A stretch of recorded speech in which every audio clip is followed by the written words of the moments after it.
Hello guys, welcome to study Adda legal. आज हम लोग बीएनएसएस का भारतीय नागरिक सुरक्षा संहिता का chapter 6 process to compel appearance इसको पढ़ने जा रहे हैं। तो देखो बेसिकली क्या है कि इस चैप्टर को ना 4 पार्ट्स में डिवाइड किए गए हैं। पहला समन के बारे में बात करता है जो कि सेक्शन 63 टू 71 है। दूसरा वारंट ऑफ अरेस्ट, तीसरा प्रोक्लेमेशन एंड अटैचमेंट और चौथा अदर रूल्स रिगार्डिंग प्रोसेस। देखो बेसिकली क्या है, ये समझो कि कोई भी व्यक्ति को, ठीक है, कोई भी व्यक्ति को हम लोग कोर्ट कैसे बुलाएंगे। ठीक है, कोर्ट पे बुलाना है, गवाही देने बुलाना है, ट्रायल के समय बुलाना है, या फिर कोई केस चल रहा है उसके ऊपर प्रोसीडिंग चल रहा है तो उसमें उसको कैसे बुलाएंगे। तो उस चीज का प्रोसीजर हमारा चैप्टर 6 के बारे में बात करता है कि किस तरह से मजिस्ट्रेट साहब किसी को कोर्ट में बुलाएंगे कि हाँ भैया तुम आ जाओ कोर्ट में। तो उसका तो कोई तरीका होगा, ऐसे तो नहीं बोलते जाएंगे कि हाँ भाई तुम्हारा ऐसा केस चल रहा है तुम यहाँ पे आओ। तो उसी के रिगार्डिंग इस चैप्टर में है कि किस तरह से किसी व्यक्ति को, किसी पर्सन को हम लोग कॉल करेंगे कोर्ट में इन अ प्रोसीडिंग। ठीक है, अगर इससे प्रीवियस वीडियो आप लोग नहीं देखे हैं, chapter 5, chapter 4, chapter 3, chapter 2, chapter 1, तो एक बार आप जाके उसको पहले चेकआउट कर लो, क्योंकि हम लोग सीरीज वाइज इसको कंप्लीट करते आ रहे हैं। और thank you so much guys, literally thank you. आप लोग को वीडियोस बहुत पसंद आ रहे हैं, आप लोग का बहुत फेवरेबल कमेंट आ रहा है। और इस वीडियो को भी लाइक करना और कमेंट जरूर करना, बताना कैसा रह रहा है। कोई सजेशन होगा तो जरूर देना, मैं उसको जरूर फुलफिल करूंगा। और thank you so much, thank you for everything. चलो तो हम लोग स्टार्ट करते हैं समन के बारे में।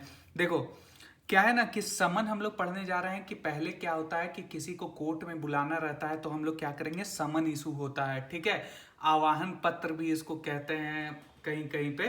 ठीक है, समन जो है, समन के बाद हम लोग वारंट इशू करेंगे। ठीक है, अगर वारंट पे भी नहीं आया तब फिर प्रोक्लेमेशन एंड अटैचमेंट, यानी भाई उसको प्रोक्लेम कर देंगे और उसका कुछ जो संपत्ति वंपत्ति है, अटैचमेंट सुनते होगे सीआरपीसी में आज 82 का प्रोसेस चल रहा भाई, 83 का, यानी कुर्की जब्ती सुनते होगे, बहुत आम है ये सब।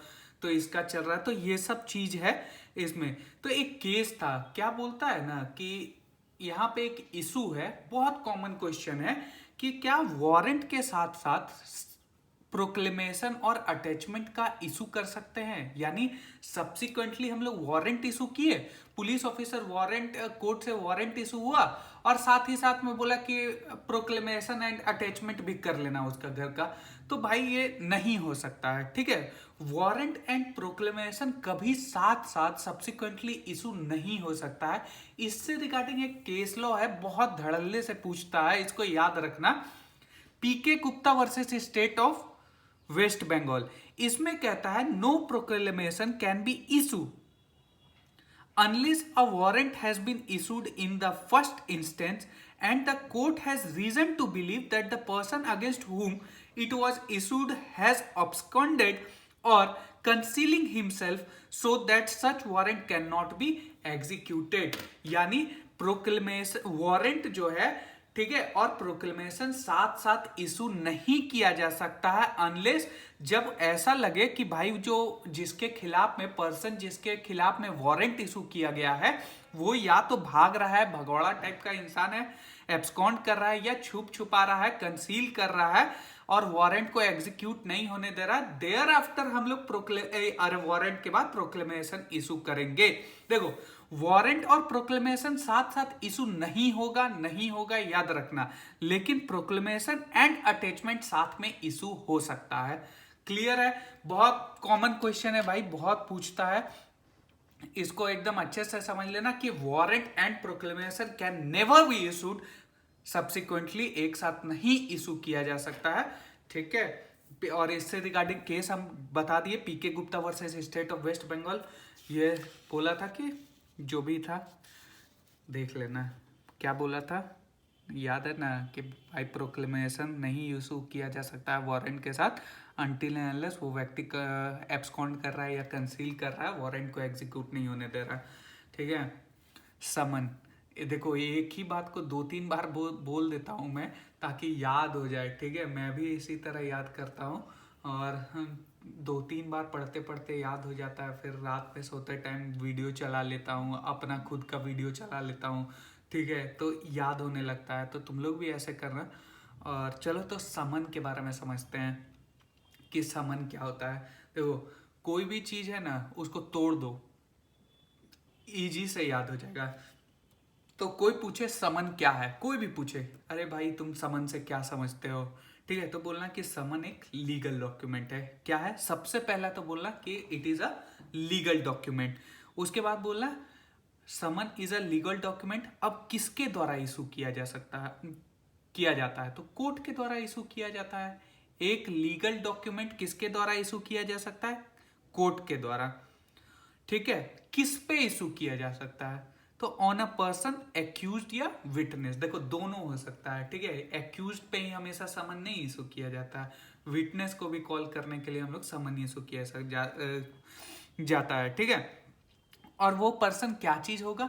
तो किसी लीगल प्रोसीडिंग में इन्वॉल्व होगा।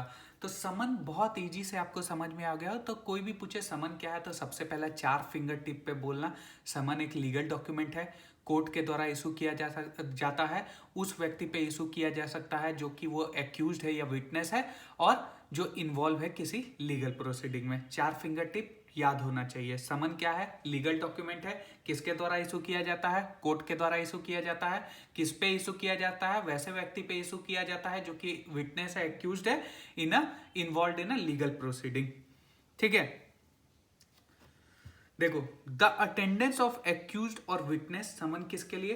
तो अटेंडेंस ऑफ एक्यूज्ड और विटनेस और प्रोडक्शन ऑफ एनीथिंग और डॉक्यूमेंट, ठीक है। समन किस लिए इशू किया जा सकता है? तो वही साफ बात है कि या तो किसी एक्यूज्ड या विटनेस को कोर्ट में बुलाने के लिए, या फिर प्रोडक्शन ऑफ एनी डॉक्यूमेंट और थिंग्स, यानी अगले चैप्टर में हम इसके बारे में डील करेंगे। या कोई सामान वामान डॉक्यूमेंट कोर्ट में मंगाना है, ठीक है, प्राइमरी एविडेंस है उसके पास, जमीन का कागजात है, उसके लिए हम उसको समन कर रहे हैं। तो ये प्रोडक्शन ऑफ एनी डॉक्यूमेंट और थिंग इन नेक्स्ट चैप्टर में पढ़ेंगे। चैप्टर 6 में हम लोग सिर्फ एक्यूज्ड और विटनेस के बारे में पढ़ेंगे। यहां तक क्लियर है? अब बात करते हैं types of summon. Types of summon, देखो जनरली 2 टाइप के समन होते हैं, जनरल समन और स्पेशल समन, ठीक है। जनरल समन के बारे में हम लोग अभी पूरा कंप्लीट करने जा रहे हैं। सेक्शन 63 टू 71 हम लोग जनरल समन के बारे में बात करेंगे। वहीं स्पेशल समन जो है सेक्शन 229 ऑफ द भारतीय नागरिक सुरक्षा संहिता, इसमें है, ठीक है। तुम लोग के सॉरी आप लोग के जो भी ये बेयर एक्ट है, ठीक है, बेयर एक्ट के सेकेंड शेड्यूल में देखो कुछ फॉर्म्स दिए हुए हैं, ठीक है। फॉर्म्स में फॉर्म नंबर 31 में देखो भारतीय नागरिक सुरक्षा संहिता में, उसमें स्पेशल समन का कैसे इशू किया जाएगा उसका एक फॉर्मेट दिया हुआ है, ठीक है। वहीं जनरल समन जो है वो 2 तरह का होता है, ठीक है। ब्रॉडली अगर हम लोग बात करें कि समन कितने तरीके के होते हैं, तो 2 तरीके के। कैसा? जनरल समन और स्पेशल समन, ठीक है। अब जनरल समन भी further classified into 2 categories such as summon to accused and summon to witness, ठीक है। जनरल समन भी 2 कैटेगरीज में डिवाइड किए गए हैं। समन टू एक्यूज्ड यानी जो अपराधी हैं उसके लिए समन, और जो गवाह है या विटनेस है उसके लिए समन। तो अपराधी के लिए यानी एक्यूज्ड के लिए जो समन इशू होगा वो form 2 of schedule 2 of BNSS, यानी आप एक बार चेक कर लेना, ठीक है। बीएनएसएस, एक सेकंड का टाइम लो, एकदम शेड्यूल वाले सेक्शन खोलो, एकदम लास्ट में बीएनएसएस का, उसमें देखो फॉर्म 2 में लिखा होगा समन टू एक्यूज्ड, ठीक है। और फॉर्म नंबर 34 में लिखा होगा समन टू विटनेस। तो ये फॉर्मेट है तुम्हारा, ठीक है। इसको मेंशन कर लेना अपने बेयर एक्ट में कि कहाँ पे समन का, विटनेस का फॉर्मेट है, ठीक है। तो इस तरह से हम लोग टाइप्स ऑफ समन देख लिए कि broadly there are 2 types of summon such as general summons and special summon, and general summon further classified into 2 categories such as summon to accused and summon to witness. Clear है? अब देखो, क्या समन का जो provision है वो सिर्फ हमारे बीएनएसएस में दिया हुआ है? तो ऐसा नहीं है, सीपीसी में बहुत धड़ल्ले से है, समन का एक स्पेसिफिक टॉपिक ही है, ठीक है। और कहाँ कहाँ दिया हुआ है? तो सेक्शन 27 ऑफ सीपीसी है, ठीक है। ऑर्डर 5, ठीक है, ऑर्डर 16, ऑर्डर 16A, तो ये सब सीपीसी का है जो समन से डील करता है। अब क्या है, कभी कभी क्वेश्चन पूछ सकता है, इसीलिए मेंशन कर दिए हैं कि अगर कोई व्यक्ति के में समन इशू करता है, नहीं बोलता है ना आम बोल चाल वाले में, अरे भाई समन इशू हुए थे हमारे खिलाफ में तो हमने तो उसको रिसीव ही नहीं किया या फिर हम उसको एग्जीक्यूट ही नहीं होने दे रहे थे, तो उसके लिए क्या सजा है, ऐसा बोलता है तो उन लोग को बता देना कि भाई भारतीय न्याय संहिता में आप लोग के लिए इस तरह के सजा का प्रावधान है। किस तरह के, देखो सेक्शन 206 ऑफ भारतीय न्याय संहिता निकालना, उसमें देखना absconding to avoid service of summon और अदर प्रोसीडिंग, यानी ऐसा व्यक्ति जो कि भाग रहा है, सर्विस ऑफ समन पूरा नहीं होने दे रहा है, तो उसके लिए जो सजा है सेक्शन 206 में है। 207 क्या बोलता है, प्रिवेंटिंग सर्विस ऑफ समन और अदर प्रोसीडिंग। ठीक है, अगर कोई प्रिवेंट कर रहा है सर्विस ऑफ समन के लिए, ठीक है, तो उसके लिए भी सजा है सेक्शन 207 में। और फर्दर 208 में non attendance in obedience to an order to public servant, ठीक है, या फिर अपने अटेंडेंस को आप नहीं कर रहे हैं या क्या बोलते हैं ओबीडियंस नहीं कर रहे हैं, पब्लिक सर्वेंट का रिप्लाई का नहीं कर रहे हैं, तो ये सब का फॉर्मेट है। अगर समन को आप एग्जीक्यूट नहीं होने दे रहे हैं, अवॉइड कर रहे हैं, भगौड़ा हैं, आप भाग रहे हैं, समन नहीं ले रहे हैं, ठीक है, तो आपके खिलाफ में 206, 207, 208 इस तरह के जो पनिशमेंट है प्रिस्क्राइब्ड बाय भारतीय नागरिक सुरक्षा संहिता, सॉरी भारतीय न्याय संहिता, तो आप पे इम्पोज किए जा सकते हैं। ये था ब्रीफ इंट्रोडक्शन। समन जो है अब चलो अब देखो बेयर एक्ट में जहां पे तुम लोग समन खोल के बैठे हुए हो, ठीक है, वहां पे आराम से लिख लो read with section 227, 228, 229 and 511 of BNSS. अभी तक हम लोग बेसिक इंट्रोडक्शन उसका देख लिए। अब हम लोग को समन जो पढ़ रहे हैं उसको और किसके साथ पढ़ना है इसके बारे में हम लोग डील कर ले रहे हैं। देखो सेक्शन 227 ऑफ द बीएनएसएस बात करता है इशू ऑफ प्रोसेस के। अगर सीआरपीसी पढ़े हुए होंगे तो सेक्शन 204 था, हाँ 204 था इशू ऑफ प्रोसेस सीआरपीसी में, ठीक है। तो देखो बेसिकली क्या बात करता है कि अगर कोई मैजिस्ट्रेट को ये लगता है कि भाई ये मामला बनता है, सफिशिएंट ग्राउंड है इस केस को इनिशिएट करने का, प्रोसीडिंग स्टार्ट करने का, तब मैजिस्ट्रेट क्या करेगा, अगर समन केस है, ठीक है, तो समन इशू करेगा उसके अटेंडेंस के लिए, उसको बुलाएगा समन केसेस में। और अगर वारंट केसेस है तो या तो वो वारंट इशू करेगा, ही में इशू अ वारंट, और अगर उसको लगता है तो वो समन इशू करेगा। अगर उसको लगता है डीम फिट ऐसा लग रहा है कि वो समन इशू किया जा सकता है तो वो समन इशू करेगा, अदरवाइज वारंट भी इशू कर सकता है अगर वारंट केसेस है, ठीक है। तो इशू प्रोसेस में हम लोग क्या देखें कि अगर देखो किसी भी मैजिस्ट्रेट साहब को ये लगता है कि अरे भाई ये तो केस बनता है, इसका ग्राउंड है, इसमें आगे बढ़ना चाहिए, ठीक है, तो वो क्या करेगा, अगर सफिशिएंट ग्राउंड है तो कॉग्निजेंस लेगा।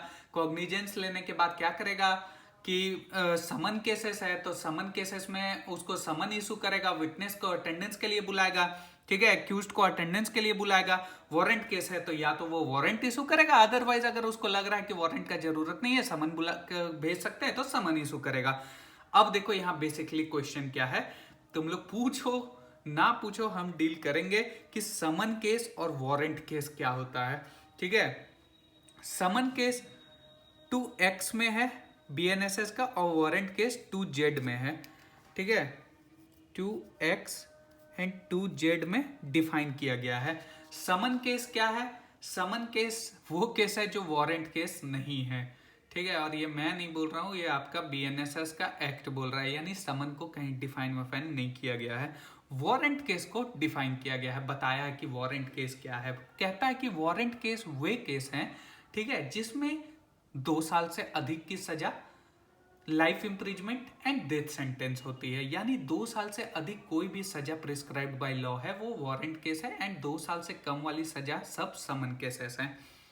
अब यहाँ पे इंपॉर्टेंट क्या है, इंपॉर्टेंट ये है कि भाई न्यू प्रोवाइजो जोड़ा गया है, न्यू प्रोवाइजो जोड़ा गया है, और ये बहुत इंपॉर्टेंट है। इंपॉर्टेंट इसलिए है क्योंकि सब बोलते थे ना कि अरे यार समन इशू हुआ था हमारे खिलाफ में, हमने तो उसको लिया ही नहीं, हम तो भागे हुए हैं, हमको कोर्ट से क्या ही दिक्कत होगा। तो बोला कि अच्छा नए लॉ आने दो, और नया लॉ आया और क्या बोला कि समन और वारंट जो है अब इलेक्ट्रॉनिक माध्यम से भी आपको प्राप्त किए जा सकते हैं या भेजे जा सकते हैं। व्हाट्सएप पे भेज देगा, ईमेल पे भेज देगा, ठीक है। अदर जो भी इलेक्ट्रॉनिक मीडिया है, ठीक है, उसके द्वारा आपको समन और वारंट इलेक्ट्रॉनिक मोड के द्वारा भी आपको प्राप्त हो सकते हैं। तो आप सावधान रहें, सतर्क रहें और देखते रहें स्टडी एट द लीगल। दूसरा, पहला सब क्लॉज आपको क्लियर हो गया होगा कि क्या कह रहा है समन के बारे में। दूसरा क्या कह रहा है कि समन और वारंट तब तक इशू नहीं होगा, ठीक है, तब जब तक प्रोसिक्यूशन है अपना विटनेस का लिस्ट जो है वो फाइल नहीं कर देता है। तीसरा क्या कह रहा है, तीसरा कह रहा कि अगर कोई प्रोसीडिंग इनिशिएट किया गया है या इंस्टीट्यूट किया गया है on the basis of a complaint in writing. For example हम लोग सुनते हैं ना कि कंप्लेंट केसेस हैं, ठीक है, एफआईआर जो है हम लिखित रूप से एफआईआर दे दिए हैं। तो अगर बोल रहा है कि अगर कोई प्रोसीडिंग इनिशिएट हुआ है कंप्लेंट और राइटिंग के बेसिस पे, तो जो समन जो जाएगा सेक्शन सब क्लॉज 1 के अंतर्गत, तो उसमें जो है ये कंप्लेंट का कॉपी अटैच्ड होगा, ठीक है, यही बोलता है। चौथा बोल रहा है कि भाई जो भी फीस वीस प्रिस्क्राइब है, कोर्ट फी जिसको हम लोग कहते हैं, कोर्ट फी प्रिस्क्राइब है वारंट समन के लिए, वो पे किया जाएगा विथ अ रीजनेबल टाइम, तभी आपका समन वमन इशू होगा। अदरवाइज आपका जो कंप्लेंट है वो डिसमिस कर दिया जाएगा। सेक्शन 227 हो गया। 228 का अभी 1 जो है वो इम्पोर्टेंट है, बाद में हम लोग इसको फर्दर अच्छे से डील करेंगे। अभी जो जो क्रंचेस हमको जरूरी है यहाँ समन के लिए, वो बस तुम लोग को रिकॉल करवा दे रहे हैं कि भाई यहाँ से रीड विथ करके एक बार पढ़ लेना, ठीक है। 228 क्या कहता है कि अगर मजिस्ट्रेट को ये लगता है, ठीक है, कि whenever a magistrate issue a summons, he may, if he sees a reason to do, dispense with a personal attendance of the accused and permit him to appear with his advocate or pleader। ठीक है, क्या है कि अगर magistrate को लगता है किसी के खिलाफ में वो समन इशू किया है और उसको रीजन टू डू सो, यानी उसको रीजन है, कोई पर्टिकुलर रीजन है कि भाई उसका तबीयत खराब है या फिर बहुत एजेड है, ठीक है, बहुत बूढ़े हैं कि उनको आना जाने में तकलीफ होता है, व्हील चेयर पे हैं, हॉस्पिटलाइज हैं, तो वो बोलेगा देखो भाई ऐसा है कि तुमको आने वाने का जरूरत नहीं है, dispense with his personal attendance, उसका पर्सनल अटेंडेंस को डिस्पेंस कर देगा और उसको कहेगा कि भाई तुम्हारे खिलाफ में बदले तुम्हारे जो वकील साहब हैं या प्लीडर है उनको खड़ा होना होगा ड्यूरिंग द जो भी डेट वेट पड़ता है, हाजिरी वजरी का डेट वेट पड़ता है, उसमें उसको पर्सनल अपीयरेंस की जगह उसके वकील साहब ही खड़ा हो सकते हैं। ये जो सेक्शन 228 का सब क्लॉज 1 कहता है। देखो 229 जो है स्पेशल समन, जो अभी हम बताए थे कि समन 2 तरह के होते हैं, जनरल समन और स्पेशल समन। तो स्पेशल समन 229 में है, ठीक है। स्पेशल समन क्या बोलता है, स्पेशल समन इन पीटी ऑफेंसेस, जो छोटे मोटे अपराध हैं, छोटे मोटे क्राइम है, उसमें कैसा समन इशू किया जाएगा, वो सेक्शन 229 ऑफ द बीएनएसएस भारतीय नागरिक सुरक्षा संहिता बात करता है। अब जो एक और लास्ट रीड विथ सेक्शन है वो हमारा है, वो सेक्शन 511 है। 511 क्या कहता है कि मान लो कि कोई समन, कंप्लेंट, वारंट, ठीक है, क्या है, कंप्लेंट, समन, वारंट, प्रोक्लेमिनेशन, ऑर्डर, जजमेंट, ये सब इशू किया गया था, ठीक है, और उसमें क्या है, कोई एरर पाया गया है, इरेगुलरिटी पाया गया है, ओमिशन पाया गया है, ठीक है। तो क्या जो है कोर्ट है अपने अपील में, ठीक है, जो ऑर्डर है उसको रिवाइज कर सकते हैं या अल्टर कर सकते हैं जो भी कॉम्पिटेंट कोर्ट के द्वारा पास किया गया है, ठीक है। क्या है कहानी, समझे। सेक्शन 511 क्या कह रहा है कि अगर कोर्ट के द्वारा कोई कंप्लेंट, कोई समन, कोई वारंट, कोई प्रोक्लेमेशन, कुछ भी इशू किया गया है और उसमें कोई एरर था, कोई ओमिशन था, कोई इरेगुलरिटी था, ठीक है, तो ऑन दैट बेसिस क्या हम लोग जो कॉम्पिटेंट कोर्ट के द्वारा पास किए गए हैं ऑर्डर, जजमेंट या फाइंडिंग है उसको रिवर्स्ड या अल्टर कर सकते हैं। तो ऐसा कहा गया कि नहीं कर सकते हैं, ठीक है, तब तक जब तक कोई फेलियर ऑफ जस्टिस ना हुआ हो, ठीक है, और irregularity sanction unless the opinion of that court a failure of justice has in fact occasioned thereby, यानी तब तक नहीं करेगा तब तक जब तक कोई फेलियर ऑफ जस्टिस ना हुआ। अदरवाइज जो जैसा था कोई इरेगुलरिटी है भाई रहने दो, उसमें कोई हस्तक्षेप नहीं किया जाएगा। ये सेक्शन 511 एक बार देख लियो। अब आते हैं हम लोग मेनली अपने सेक्शन पे। सेक्शन 63 से स्टार्ट हो रहा है हमारा फॉर्म्स ऑफ समन। ठीक है। अब सेक्शन 63 में हमारा पहला बात करता है कि forms of summon. Forms of summon मतलब क्या हुआ कि समन किस तरह का होगा, कैसा होगा। ठीक है, तो समन कैसा होगा भाई, तुम ही लोग बताओ कैसा हो सकता है। तो every summon issued by a court under this Sanhita shall be, पहला सब क्लॉज इसका क्या कहता है कि समन कैसा होगा, राइटिंग में होगा यानी लिखित रूप से होगा। दूसरा उसका एक डुप्लीकेट होगा। फॉर एग्जांपल कोई भी चीज तुम लोग लेटर वेटर लिखते हो तो उसका एक जेरोक्स कॉपी तो रखते हो ना भाई, तो वही बात बोल रहा है कि रिटन है। दूसरा डुप्लीकेट उसका होगा। तीसरा कि signed by presiding officer of such court, यानी जो कोर्ट इशू कर रहा है, ठीक है, उसके जो प्रिसाइडिंग ऑफिसर होगा उसका सिग्नेचर होगा। और चौथा shall bear the seal of the court, seal यहाँ मतलब मुहर, जो मुहर स्टैंप मारते हैं ना कि भाई हाँ ये स्टैंप है, इस कॉलेज का है या फिर यहाँ का है, तो वो।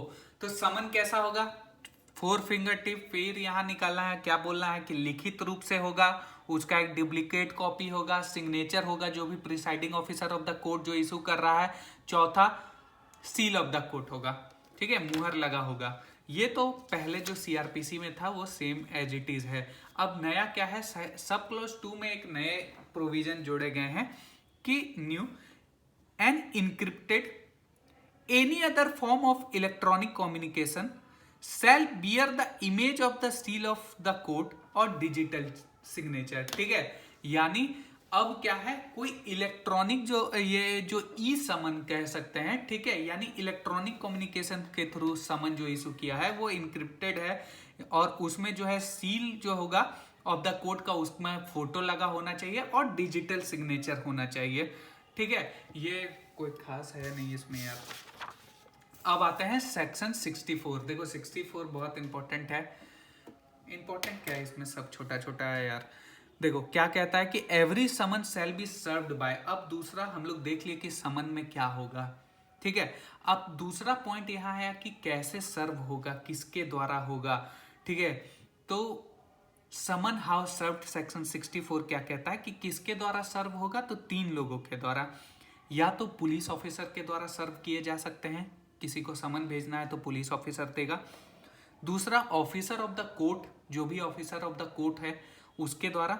और तीसरा कोई पब्लिक सर्वेंट के द्वारा। तो इन 3 लोगों के द्वारा समन सर्व होगा और subject to such rules as the state government may make in this behalf, या फिर कोई स्टेट गवर्नमेंट स्पेशल रूल बनाता है कि समन सर्व करने के लिए एक स्पेशल यूनिट तैयार किया गया है। अब जो भी समन होगा वो उस यूनिट के द्वारा देगा, तो स्टेट गवर्नमेंट पर डिपेंड करता है। लेकिन मेनली जो समन होगा वो 3 व्यक्ति के द्वारा होगा, पुलिस ऑफिसर होगा, ऑफिसर ऑफ द कोर्ट होगा, या किसी भी पब्लिक सर्वेंट के द्वारा समन इशू किया जा सकता है।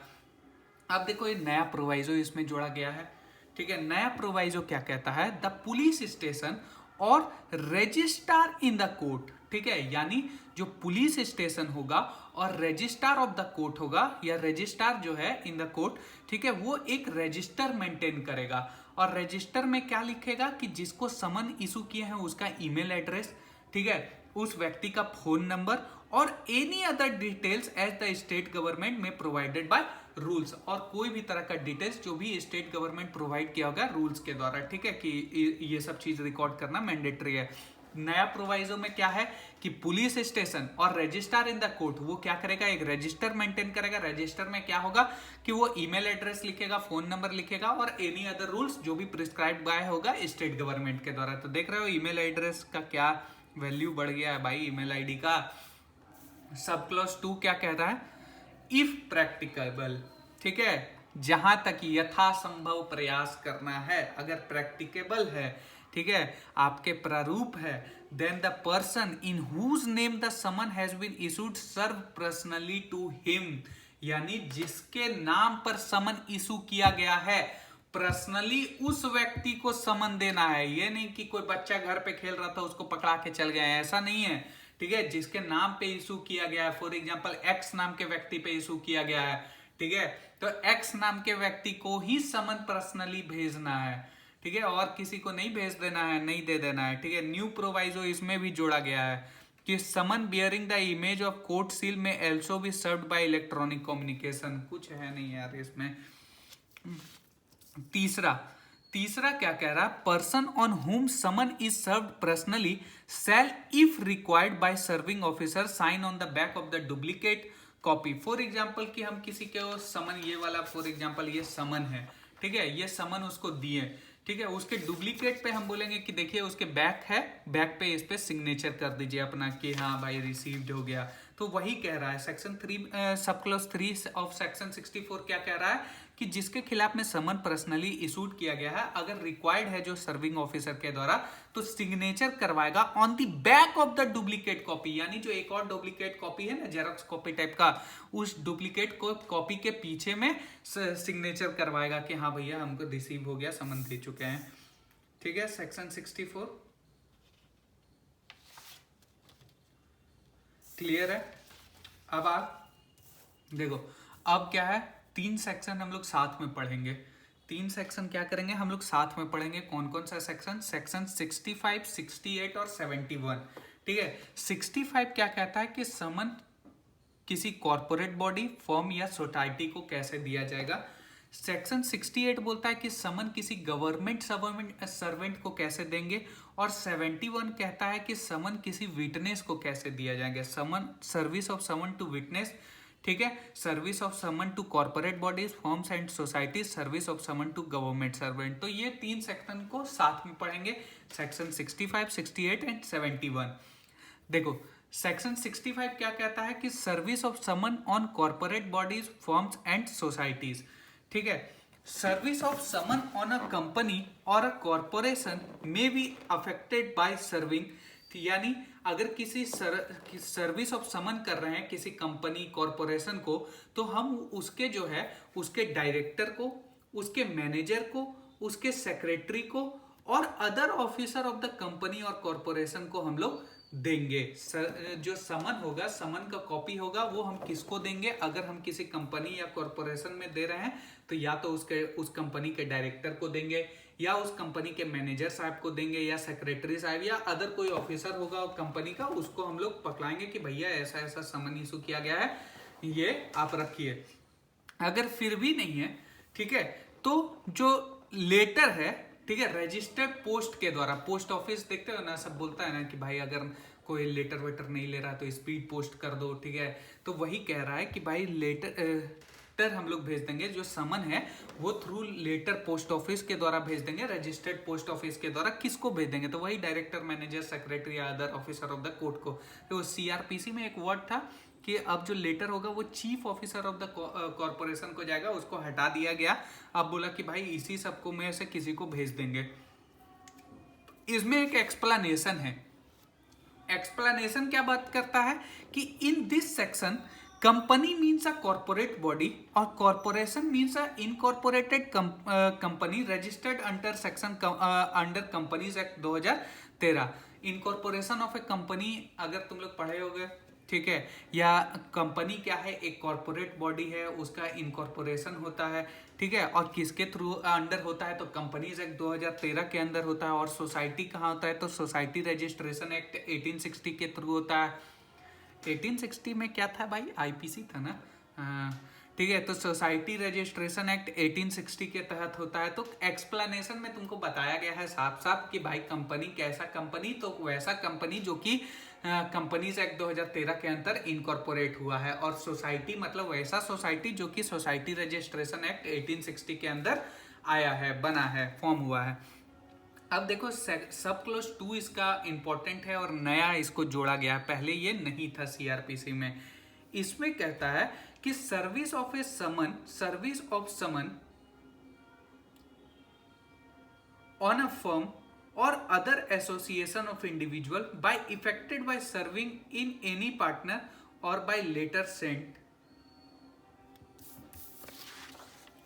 shall be deemed to be effected। क्या कह रहा है सब क्लॉज 2, क्या कह रहा है, सब क्लॉज 2 ये कह रहा है कि अगर कोई सर्विस ऑफ समन है, ठीक है, तो या तो फर्म या फिर एसोसिएशन के कोई इंडिविजुअल मेंबर को दे दिया गया है, या किसी भी एक इंडिविजुअल पार्टनर को दे दिया गया है, या लेटर किसी के एक को भी भेज दिया गया है, तो ये माना जाएगा shall be deemed to be effected, तो ये माना जाएगा कि भाई वो सर्व हो चुका है। फॉर एग्जाम्पल कोई कंपनी है जिसमें 4 डायरेक्टर हैं, ठीक है, तो किसी एक डायरेक्टर को भी भेज दिया तो ये माना जाएगा कि सभी को ये प्राप्त हो चुका है, सभी को इसके बारे में जानकारी है। अब देखो सेक्शन 68, सेक्शन 68 बोलता है कि service of summon to the government servant, service of summon to the on government servant. ठीक है, अब देखो इसको दो पार्ट में मैं डिवाइड करते होंगे ताकि इजी से समझ में आएगा। यहाँ पे देखो दो रोल है। पहला रोल क्या है कि फॉर एग्जाम्पल कोई व्यक्ति है जो जिसको समन इशू किया गया है, वो एक्टिव गवर्नमेंट सर्विस में है, यानी कोई कार्यरत है, कार्य कर रहा है। ठीक है, तो जो कोर्ट समन इशू करेगा वो किसको देगा, तो जहां पे वो काम कर रहा है उसका हेड ऑफ द ऑफिस होगा, यानी एचओडी साहब होंगे, हेड ऑफ द ऑफिस साहब होंगे, उसको समन दे दिया जाएगा। क्या पहला पार्ट क्या हम लोग देखें कि अगर किसी ऐसे व्यक्ति पे समन इशू किया जा रहा है जो कि गवर्नमेंट एम्प्लॉय है, गवर्नमेंट सर्वेंट है, तो उसका प्रोसीजर क्या है कि भाई अगर वो एक्टिव गवर्नमेंट सर्विस में है तो जो कोर्ट इशू कर रहा है समन वो किसको देगा, तो उसके ऑफिस का जहां पे वो कार्य कर रहा है उसके एचओडी साहब, head of the department, head of the office को समन इशू कर दिया जाएगा। ये पार्ट 1 और यहां पे उसका काम खत्म। पार्ट 2 में एचओडी साहब का काम स्टार्ट होता है। एचओडी साहब फिर क्या करेंगे, समन जो उनको प्राप्त हुआ है वो क्या करेंगे, सेम मैनर में जो कि हम लोग सेक्शन 64 में पढ़े कि समन हाउ मेड, ठीक है, हाउ सर्व, ठीक है, उसी मैनर पे उस व्यक्ति के जिसके खिलाफ में समन इशू किया गया है उसको देंगे। ठीक है, और उसका सिग्नेचर लेंगे कि भाई हाँ तुम सिग्नेचर कर दो, हम तुमको दे दिए हैं, और फिर कोर्ट को इंडोर्स कर देंगे। ठीक है, कोर्ट को भेज देंगे कि हाँ मैंने समन सर्व कर दिया उसको, उसको दे दिया है और ये रहा उसका proof.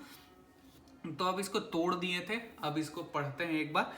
Person summoned is a active government servant, clear है। The court issue the summon shall send head of the office in which such person is employed. Such head shall serve the summon in the manner under section 64 of the BNSS and shall return it to court under his signature with the endorsement required by that section. फिर उसका signature लेके उसको return कर देंगे। यहाँ clear है? अरे बहुत ईजी है, तुम लोग बहुत तेज हो यार, एक बार में समझ जाते हो। सेक्शन 71 अब क्या बात करता है, service of summon on witness, service of summon on witness. ये क्या बात कर रहा है कि समन कैसे हम लोग किसी विटनेस को कॉल करना है, विटनेस को बुलाना है, तो सर्विस कैसे हम लोग करेंगे। देखो पहले जो था सीआरपीसी में वो पूरा टाइटल क्या था कि service of summon on witness by post, लेकिन अब यहाँ क्या है, सिर्फ लिखा है service of summon on witness. ये बाय पोस्ट वाला काट दिया गया है, पहले 69 में था।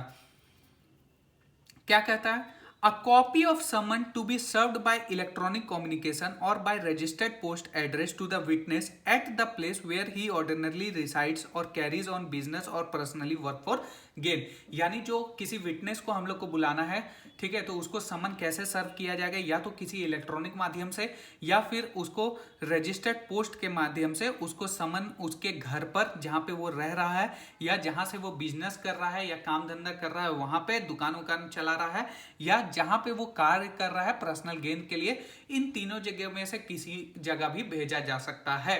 कहाँ कहाँ, घर पे या जहां काम कर रहा है, जहां पे क्या बिजनेस विजनेस चला रहा है, तो इन तीनों जगह पोस्ट के माध्यम से या इलेक्ट्रॉनिक माध्यम किसी तरह समन जो है वो भेजा जा सकता है। दूसरा क्या कह रहा है, द पोस्टमैन या postal employee put a remark on it that the witness person refuted to make the delivery of the समन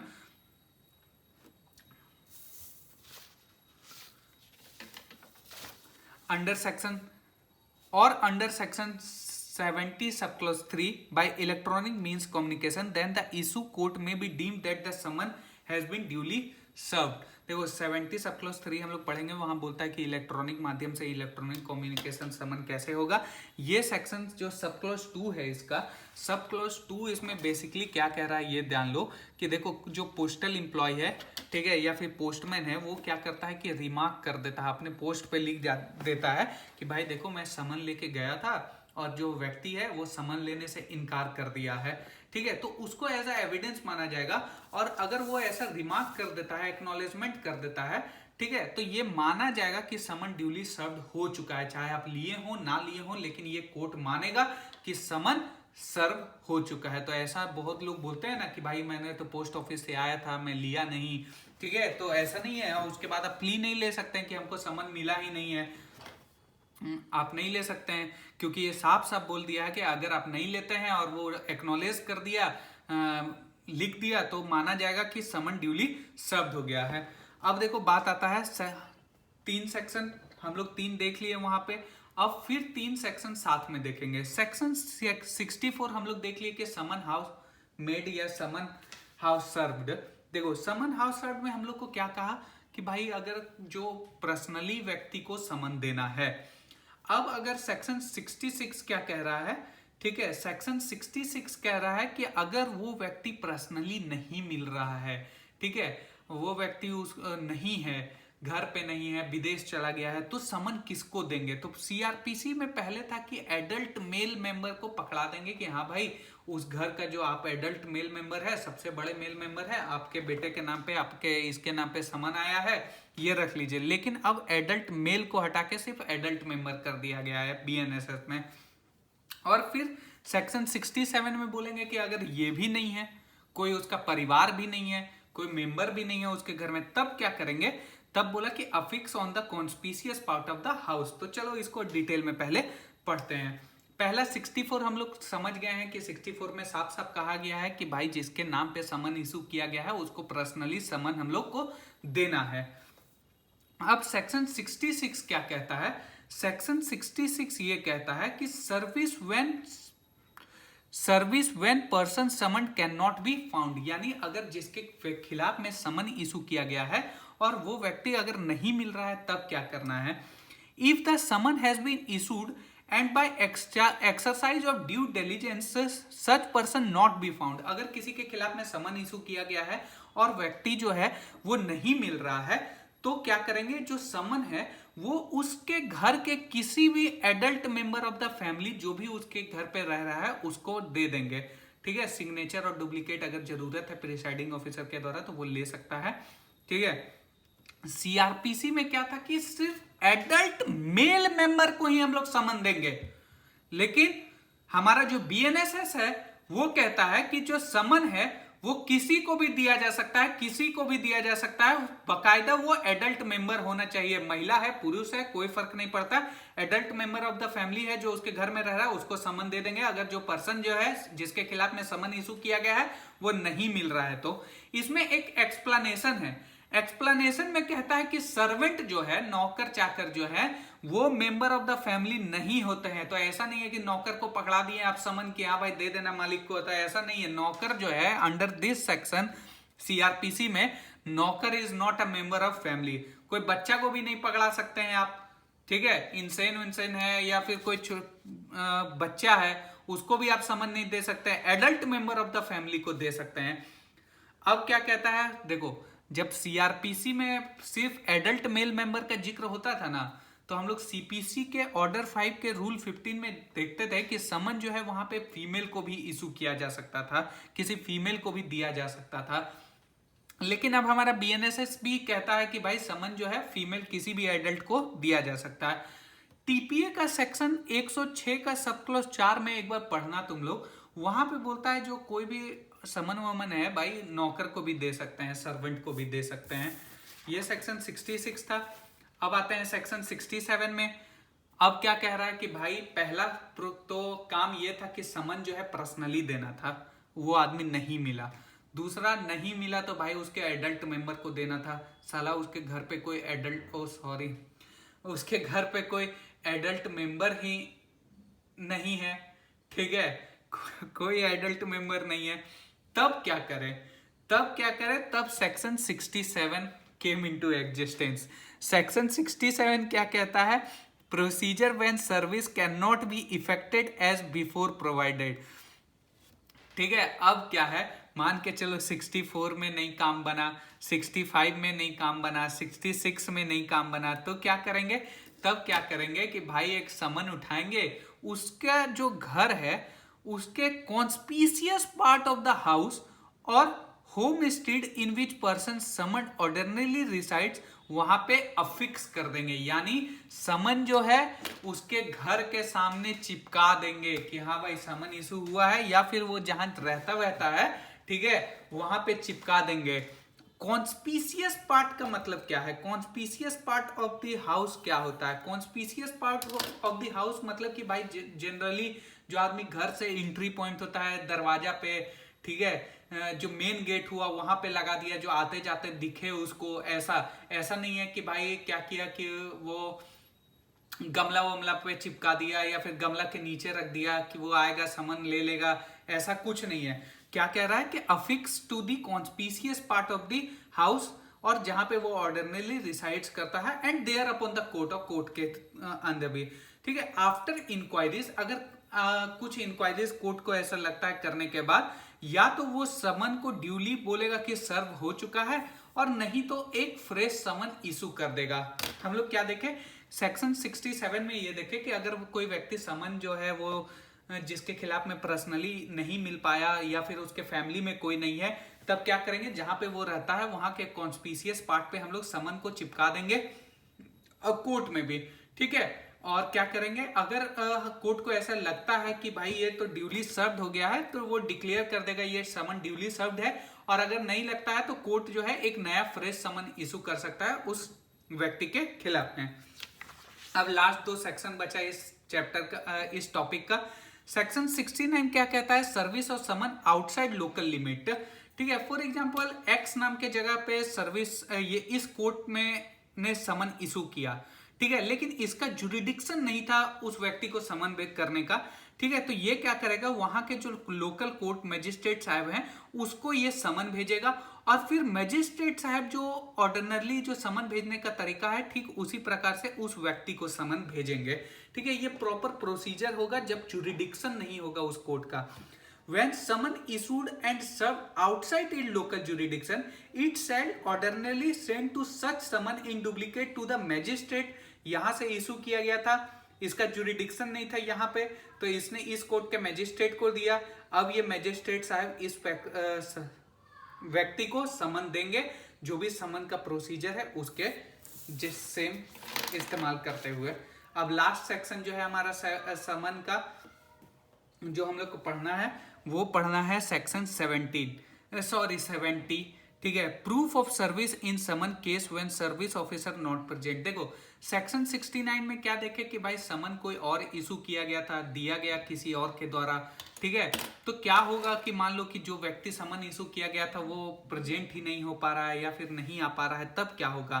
तो इसका सब क्लॉज 1 क्या कहता है कि summon issued by a court is served outside a local jurisdiction, and in case when the officer who served the summon is not present at the time of hearing or trial of the case। क्या कह रहा है कि समन किसी के द्वारा issue किया गया था आउटसाइड द जुरिडिक्शन, और ड्यूरिंग द केस के ट्रायल और हियरिंग के समय में वो व्यक्ति जो समन इशू किया था वो प्रेजेंट नहीं हो पाता है किसी कारणवश से, तो वो क्या करेगा, एक एफिडेविट सिग्नेचर करेगा, ठीक है। और वो एफिडेविट जो व्यक्ति जिसको समन दिया था उसको देगा, और बोले, और वो जो एफिडेविट है वो एडमिसिबल होगा इन फॉर्म ऑफ एविडेंस के रूप में। फॉर एग्जांपल हम समन इशू किए थे, हम नहीं जा पा रहे हैं, तो हम एक एफिडेविट इशू कर दिए कि हाँ भाई ये समन हमने इशू किया था, इस व्यक्ति के द्वारा हमने इसको भेजा था, और तब वो जो एफिडेविट होगा, ठीक है, वो क्या होगा, एडमिसिबल हो जाएगा तुम्हारा एविडेंस के रूप में। The statement made therein shall be deemed to be correct unless and until contrary is prove, ठीक है। ये क्या है, रेबेटेबल है, ठीक है। रेबेटेबल है मतलब कि कंक्लूसिव प्रूफ नहीं है। अगर तुम कॉन्ट्ररी प्रूफ कर दिए इसके बारे में कि भाई जो एफिडेविट है वो गलत है, वो ऐसा नहीं किया था, तो ये हो सकता है, नहीं तो ये जो डीम माना जाएगा कि ये जो एफिडेविट है वो करेक्ट है। दूसरा क्या कह रहा था, affidavit mentioned in this section may be attached in duplicate of the summon and return to the court. जो भी एफिडेविट साइन करेगा, जो व्यक्ति इशू किया गया था, जो ओरिजिनली इशू किया था समन को, वो एफिडेविट जो बनाएगा वो जो है समन के साथ लगा के उसको भेजा जाएगा कोर्ट को। तीसरा 70 का सब क्लॉज 3 एक जगह हम लोग देखे थे ना, ये यही है।